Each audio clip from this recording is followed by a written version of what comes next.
night starts with a couple whose pitch could get a little messy. I'm gonna barf during it, and Good. I'm sorry I ruined your chance to get your web series made. Good, barf on it. The show that we're pitching for you guys is called Wallace Watch. We were just kind of talking about ideas, and I threw this one out about like, what if we started like a neighborhood watch in like a dorm or an apartment? And then Brittany was like, yeah.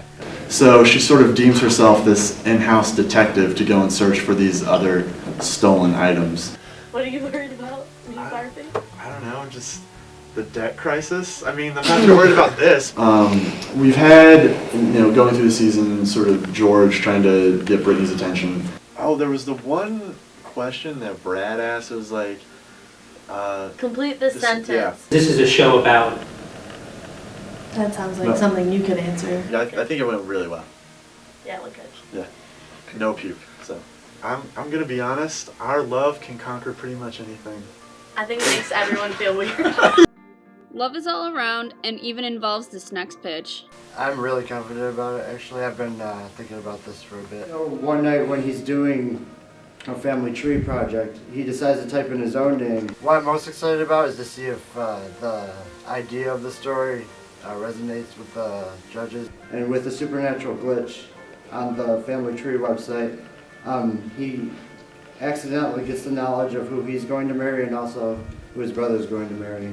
How prepared is I looked for some promotional materials for shows that are like mine. His brother was just engaged to a different girl than the one that appeared on the family tree. Other tensions with other characters, or would it be more of an internal pull with the man? I was going to have the main character start falling in love with the girl who's supposed to marry the brother. I thought it worked pretty well. The theme of the night really seems to be about love.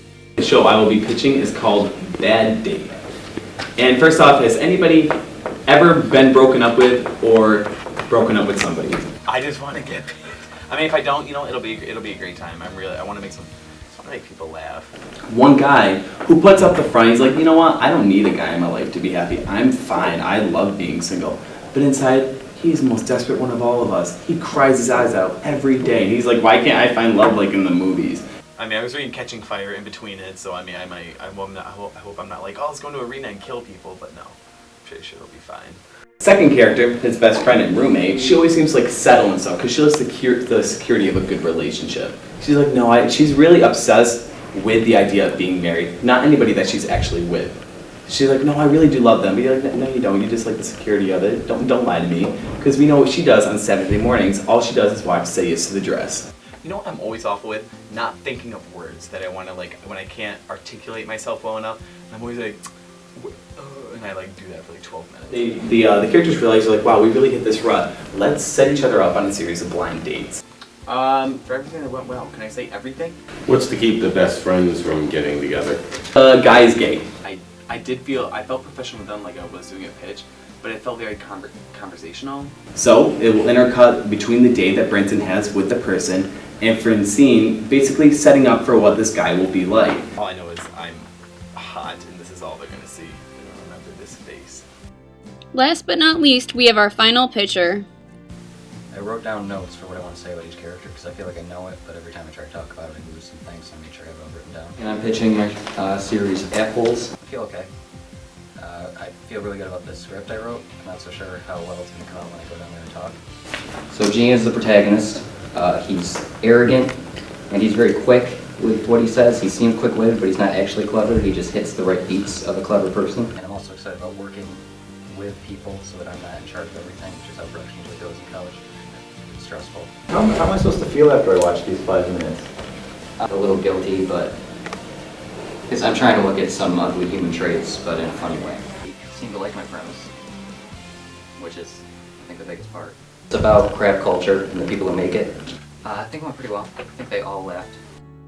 After our panel makes an impossible decision, everyone meets to hear the big reveal. I really believed in my mind that the three would be obvious, that it really wouldn't be a choice. You guys exceeded my expectations in many, many ways. So I guess without further ado, here on the board, in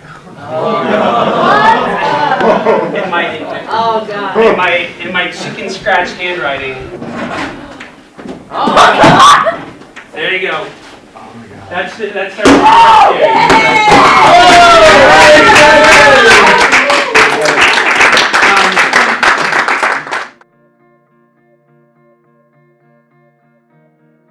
I wanted it to be my show. It's kind of bittersweet. I thought I put everything out on the table.